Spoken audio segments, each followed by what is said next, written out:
Hello மக்களே, நான் வந்து நைட்டு தோசைக்கு இன்ஸ்டண்ட்டாக ஒரு தக்காளி கிரேவி மாதிரி செய்ய போகிறேன். ஸோ இது ஆக்சுவலாக ரொம்ப ரொம்ப ஈஸி அண்ட் ஆல்சோ 5 மினிட்ஸ் தான்.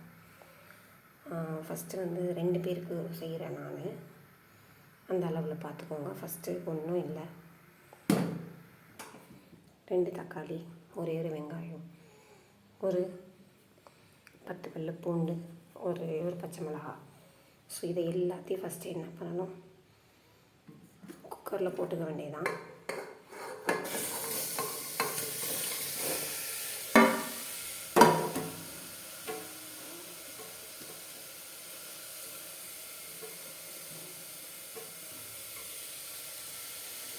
போட்டுட்டு ஒரு டம்ளர் போல் தண்ணி ஊற்றிடலாம். கொஞ்சம் தக்காளி முழுகிறது போட்டு, ஸோ இந்த அளவு இருந்தால் போதும். ஸோ கொஞ்சம் ஃப்ளேமில் வச்சுட்டு அதில் கொஞ்சோண்டு உப்பு,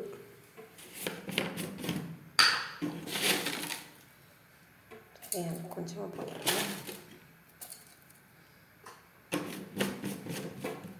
அப்புறம் கொஞ்சம் சாம்பார் தூள்,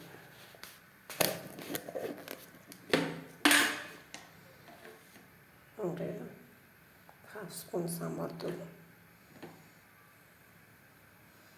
போட்டுட்டு இதை நம்ம என்ன பண்ணிடலாம், ஒரு 2 விசில் வர வரைக்கும் வெயிட் பண்ணுவோம். க்ளோஸ் பண்ணியாச்சு. ஸோ 2 விசில் வர வரைக்கும் வெயிட் பண்ணிக்கலாம். 2 விசில் போடுவோம்.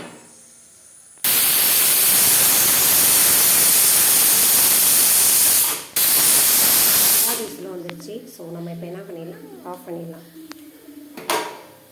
ஒரு 2 மினிட்ஸ் வெயிட் பண்ணுவோம். விசில் ஆஃப் பண்ணோன்னே எடுத்துகிட்டு நெக்ஸ்ட்டு ப்ராசஸ் பார்க்கலாம். ஸோ 2 மினிட்ஸ் ஆகிடுச்சு. இது எடுத்துகிட்டு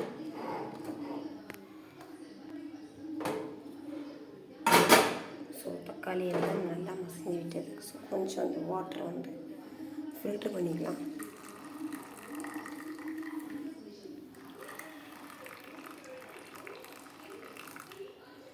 ஸோ ஃபுல்லாக ஃபில்ட்ரு ஆகிடுச்சு. என்ன பண்ணணும்னா,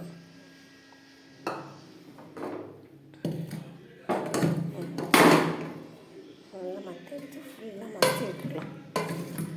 ஸோ இந்த அளவு நல்லா மசிச்சு விட்டது.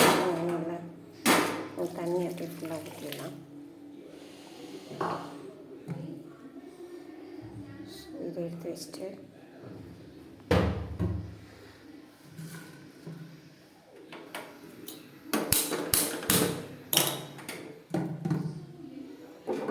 ஃபஸ்ட்டு என்ன பண்ணலான்னா,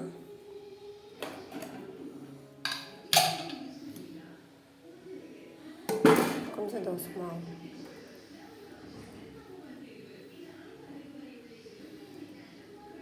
ஊற்றிக்கிட்டு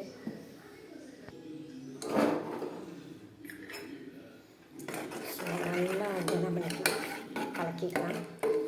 ஸோ கலக்கிட்டு தேவையான அளவு கொஞ்சம் தண்ணி ஊற்றிக்கலாம். நான் மஞ்சள் போட மறந்துட்டேன்.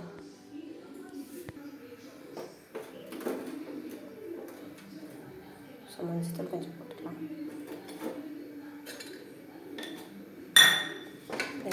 நல்லா கலக்கி வச்சுட்டு போதும். இந்த அளவு கொஞ்சம் உப்பு பார்த்துக்கலாமா.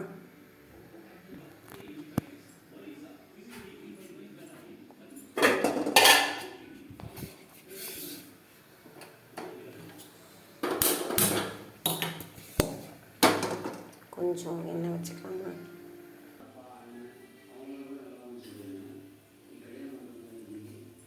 கொஞ்சம் சீரகம் மட்டும் போட்டுட்டு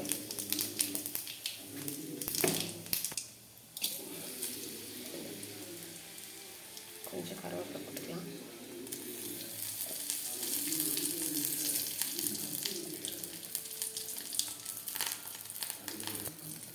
அப்படியே எடுத்து தாளிச்சு அதை அப்படியே போட்டுக்கலாமா.